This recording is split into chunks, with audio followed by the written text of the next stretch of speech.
Center stage, center stage, center, center, center stage. Center stage. The challenge that I had was that I wanted to make a film that demonstrated or showed what would happen if I ran towards Mother Nature and only consumed fruits and vegetables. And I drank them to start with, and then I would eat them. So when you referred earlier in the introduction, I did actually just only drink fruits and vegetables for 60 days. And then for another 90 days after that, I ate fruits, vegetables, nuts, beans, and seeds. So in total, it was 5 months of only consuming Mother Nature, freebasing Mother Nature to begin with, if you like. So while I was out there on that journey and talking to just everyday people, I mean, I'd be in Memphis, Tennessee, and I'd go off in a back street and I'd pull up in my SUV maybe 100 yards down from a bunch of people with my camera crew, and I'd walk up and I'd just sort of say, hey, listen, I've got a juicer over here in the back of my truck and I've got some fruits and vegetables. Do you want to come over and have a drink? And they'd look at me kind of weird. And I'd say, look, I want to show you a photo of me from, say, 42 days ago. Let's say I was on day 42. And the difference was incredible because I had probably by day 42 had lost 60 pounds. 60 pounds? Well, I lost 82 pounds in 60 days. Say it was day 42, I probably would have lost by, say, call it 60 pounds by that day. And that sparked their interest. And what I was interested in actually was what they were eating, and more importantly, what they weren't eating. Because what I learned as I traveled across was I learned that everybody knows that fruits and vegetables are good for you, but I learned that they don't eat them and they're not eating a lot of them. And so there's this disconnection between knowing they're good for you and actually doing it. Well, there's one guy that says, well, I'm only going to be here for a short time and I just want to enjoy what I have. And then my thought to that is, well, yeah, if I'm here for a short time, I just want to at least be healthy. Yeah. During that time. Yeah, I think one of the big things that I have a saying that we spend the first 40 years of our life trying to kill ourselves and the next 40 trying to stay alive. And that was brought home loud and strong on this journey. You asked earlier about one of the big things which really surprised me. Because I'm out interviewing people, I'd ask them how old they were. And when you see people down the street, you actually don't really know their age. Well, I would ask people, how old are you? And I was thinking they were going to say 50, and they'd say 35. So that was a really big thing that I sort of heard from them. I also heard when I would ask them, like what's important in your life and so on, they would all say, those with kids, they say, oh, my kids. And I'd say, well, that's really important. How important is your health? And they'd stop and scratch and they go, actually, you know what? My health's actually probably more important than my kids because if I'm not healthy, I can't look after them and I can't be there for them. And then, of course, the real big eye-opener to me was when I asked people whose fault is it that you are the way you are, if you're 100 pounds, 50 pounds, 200 pounds overweight. I asked over 300 people that, and not a single person blamed anyone else except themselves.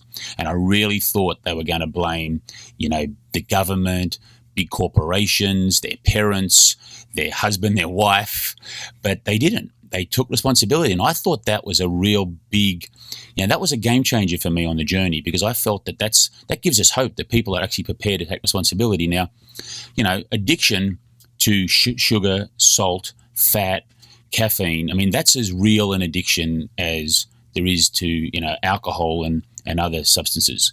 And so even though they know they're addicted, they still were prepared to take responsibility, and I thought that was very interesting.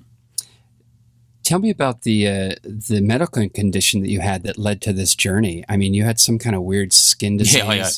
Well, I mean, I had a thing called chronic urticaria angioedema, which is a fancy way of saying that I had really bad hives that were chronic that wouldn't go away and swelling under my skin, which made me look like the Elephant Man if I didn't take medication. And what would bring it on would be any physical pressure, any touch. So if tonight when I walked into your studio, if we shook hands and you shook it with a very firm grip, back when I was sick, if I hadn't taken any medication, number one, I wouldn't have been able to walk here because the pressure on my feet, so I wouldn't have been able to walk. But if you gripped it really tightly, then my hand maybe in an hour or two would start to swell up and it could look as though it had been slammed in a car door. So anything physical to touch, picking up groceries, holding a baby, taking your luggage off the terminal when you pick up your luggage, sitting in a seat, an airline seat where it's, tight. And when I was 310 pounds, believe me, most seats were tight. Sex, anything that involved touch and your belt too tight. So, I was reminded constantly, night and day, every morning and every night, I had to take pills and I was sick. And that was something that, I was an athlete. I was a healthy sort of guy in my mid-20s. I was, nothing ever happened to Joe. I could run through brick walls, And then all of a sudden in my early 30s to be sort of, chained to medication and pills was a huge shock to my system. So do you think that the diet contributed to it, or was it that because you use the diet to like cure yourself? So philosophically, what I think happened is when I first got sick, I did what most people do, and I went to the doctor and I said, fix this, give me a pill, and let's fix it. But I take this for like a month or 6 weeks or 2 weeks, and I'm done. And after about 6 weeks, when I tried to get off the medication and I couldn't get off, I started to think, maybe another 6 weeks, and then 6 weeks later after that, it's like, this isn't good. So then I went to all the best doctors in the world. I went all around the world because, I'd made a bit of money in what I had done previously. And, when you focus on wealth and not health, you actually end up getting what you want, you get your wealth.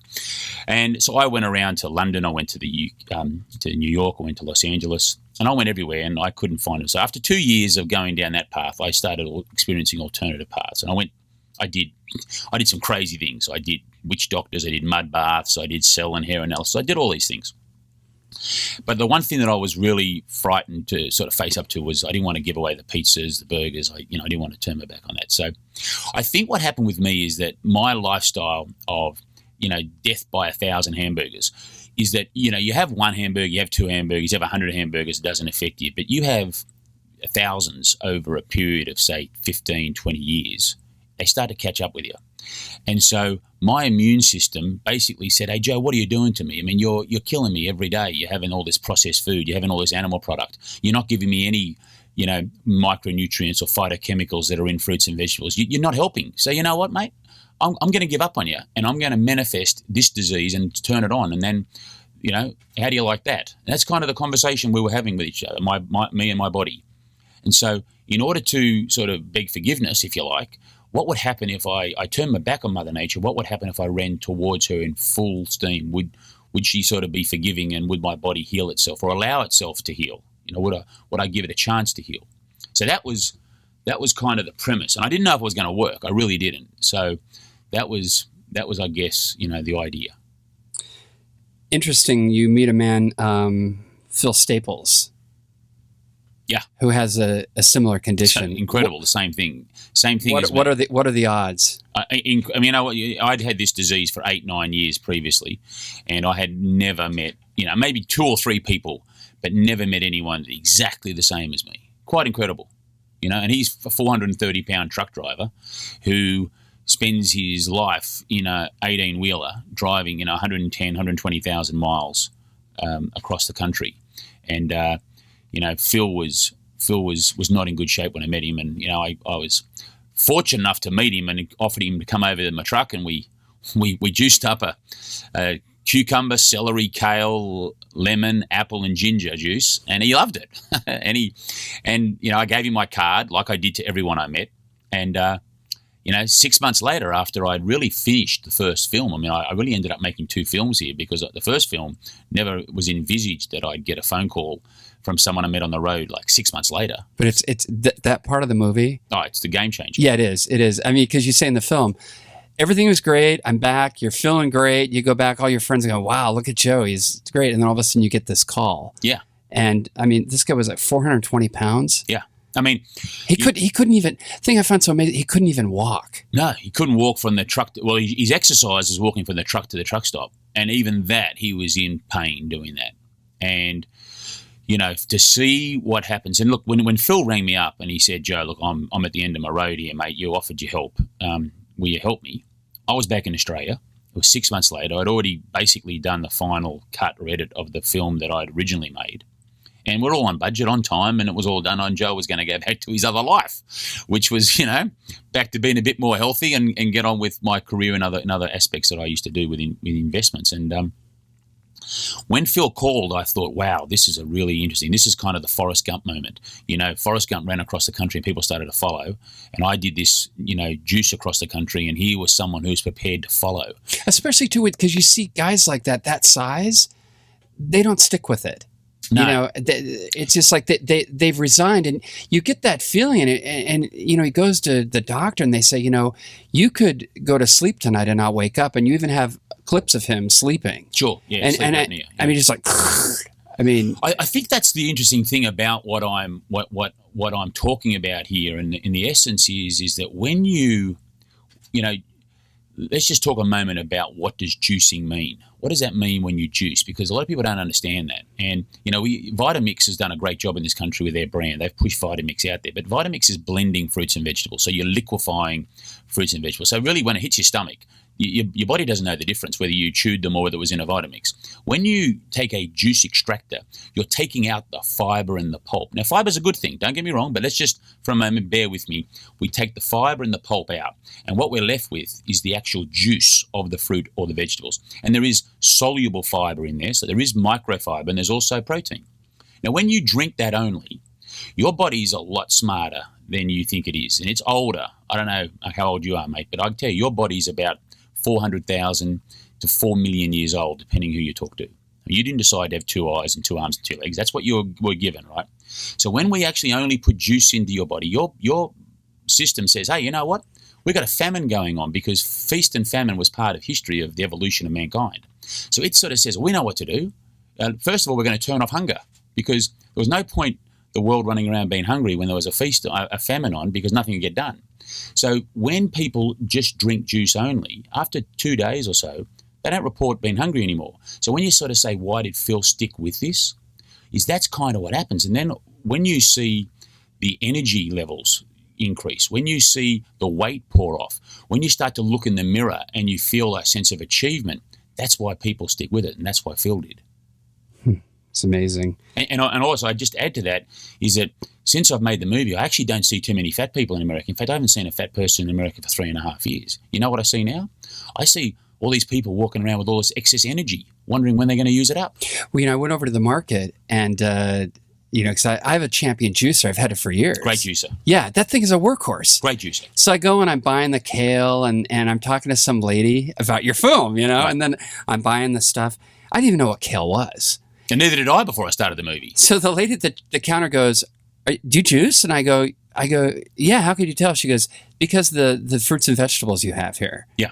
And yes, I thought that was really interesting. The name of the film is called Fat, Sick, and Nearly Dead. We're joined in studio by Joe Cross, and it's a really inspirational film. Congratulations on this. Thank you, Mark. Yeah, it's what I'm sort of so excited about is that the film's been out since April 1, and I decided with this film to do something different, like just basically be available everywhere. So on iTunes, on video on demand, or on pay-per-view, or cable, whatever you want to call that. It's out in Whole Foods. It's available from our website on DVD, and I wanted to sort of just make it available and get out there. And now what we've got this community which we've started, which is jointhereboot.com. The Reboot, I looked at that. Right, and so we've got 5,000 or more members that have signed up in the last sort of 2 weeks, and that's really exciting to me. That people actually watch the movie, get inspired to eat more fruits and vegetables, because at the end of the day, telling people what to do doesn't work, right? I'm a big believer that you just do it, and if people want to follow, they'll follow. But you and I both know that telling people to do something doesn't work. So, how do we I would say the biggest problem in America right now, and there's lots of problems, but fundamentally the biggest problem is the health of the people.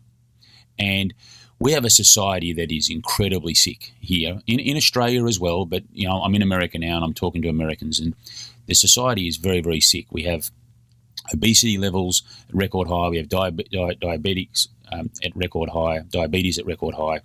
It's heart disease is the biggest killer. Cancer is number 2. It's a sick, we don't have a healthcare system. We have a sick care system. So fundamentally, the average American only consumes 5% of their calories of fruits and vegetables. And what I would love to think that this film can help is inspire people, and maybe they can just move the dial on their own number to go from 5 to 10. And if you think about that, that still leaves plenty of room to have your hot dog at the baseball game and have your beer or have your glass of wine with the girls on a Friday night, or your cheese and crackers, whatever it is, your popcorn at the movies.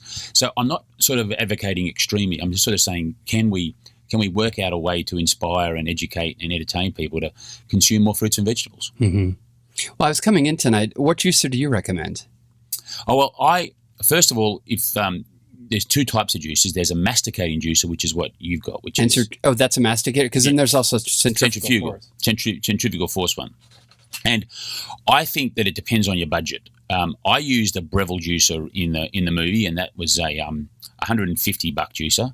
And, I think that one's pretty good. If you want to get really serious, then you can spend a lot more than that. I mean, I think on Norwalk you can spend even a couple of $1,000, wow. But you can get a car for less than that. So it all depends. But I've gone along to the Breville company, and they're an Australian company, so that helps because I'm an Australian. And I sort of said to them, I'd really like to try and work out a way we can get some juices out there into the public. So hopefully soon, through that community, and I'll be able to bring other companies on as well, that we can actually get some good deals out there for our viewers of the film. See, the biggest thing I find with it is with the Champion Juicer is it's a little high maintenance, I mean, because really you're supposed to just juice it and drink it, but to make it easy, sometimes I'll juice and then keep it for like a day or so, like I'll have the juice for the whole day. Yeah. As long as you keep it sealed. Yeah, it's the cleanup is what's the pain in the butt. No.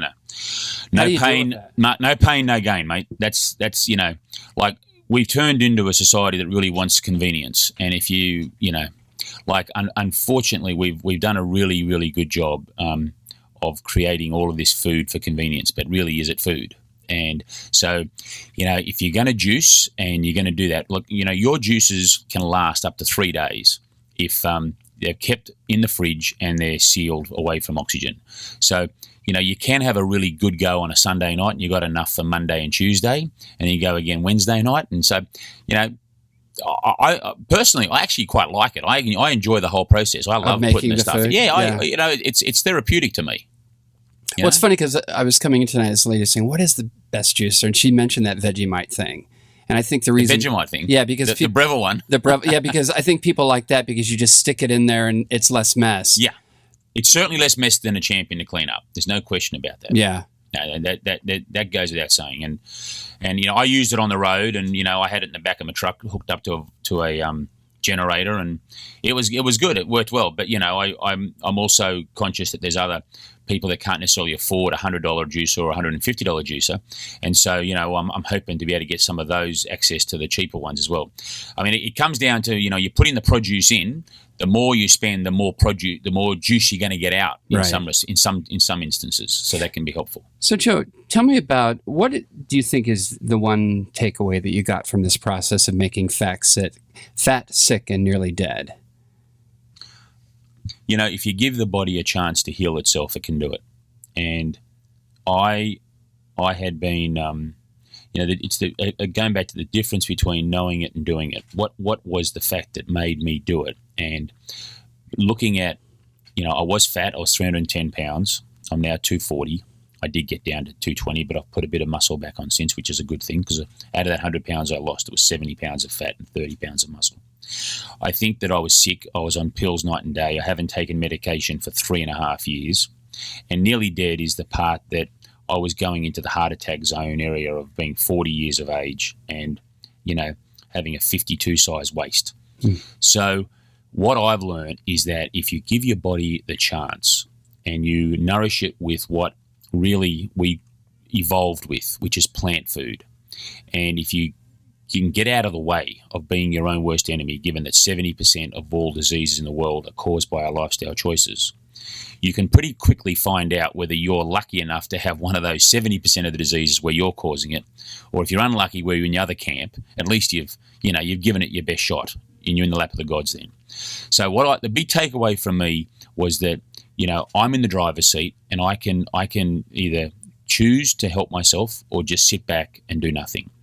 And I got to a point where I just said, you know what, I'm going to do this. And I hope that the big takeaway is that others can watch this film, use it for inspiration, or give it to someone they love and care about, so that they may find the inspiration and find the hope to improve and change their life. Well, Joe, thank you so much. Your film is, just watching it kind of put me back in touch with kind of the path I need to run on. I mean, I still like to eat, but no, mate. Listen, I eat too. Don't get me wrong. I mean, this is the beautiful thing about this is that when people go and join the reboot.com and they go on and they do like a 5-day, 10-day, or 15-day reboot. The whole thing is we've reset the taste buds. I mean, people love the taste of fruits and vegetables afterwards. Again, that's the whole trick here. And I do a reboot I do 10 days every 3 months. And that just brings me back to nature. I mean, we're like a travel agency. We take you to the top of the mountain. You get to know what it feels like to be human, to smell, to hear well, to look, to see, to sleep well, to do all of these things that we're supposed to do well, that, if you just put fruits and vegetables into your body, you can do all those things. Do you find yourself, with this phase of your life, do you find yourself more self-actualized than when you were doing investments in your other business? Well, now I'm only doing this because I feel that this is a huge opportunity. I'm blessed to have this opportunity to share a story. Mm-hmm. I'm a rich white guy from Australia who came here to help and cure myself. And I did that. But when Phil Staples, that truck driver, 430 pounds, when he called me up, he walked through the door for Middle America, and he showed. People can look, oh well, Joe can do it. He's got money. But if Phil Staples, living in the back of a truck, can do this, anybody can do it. So I don't know if that answers your question, but that's kind of how I feel about what I'm doing now in terms of what I was previously doing. So I'm trying to spread this word far and wide. I think that when people watch the film, they get incredibly inspired. They want to share it with friends. So hopefully, we've only been going for 2 weeks or 2.5 weeks. Hopefully, if I come back here in 6 months or 12 months and talk to you, there'll be many, many hundreds of thousands that have watched it and are joining the reboot and making their lives better via fruits and vegetables. How's Phil doing today? He's going great. That guy is amazing. I mean, I don't want to give away too much of the movie, but where he is now. It's he was in the basement. He's in the penthouse now. Yeah. Well, perfect. Well, Joe Cross, thank you so much. And once again, the name of the film is Fat, Sick, and Nearly Dead. And you can check them out and also look at Reboot Your Life. Yeah, where the website is jointhereboot.com. Center stage, center stage, center, center, center stage. Center stage. Hello, this is Homer Simpson. Whenever I want to know what's going on in the entertainment world, I listen to Center Stage with Mark Gordon.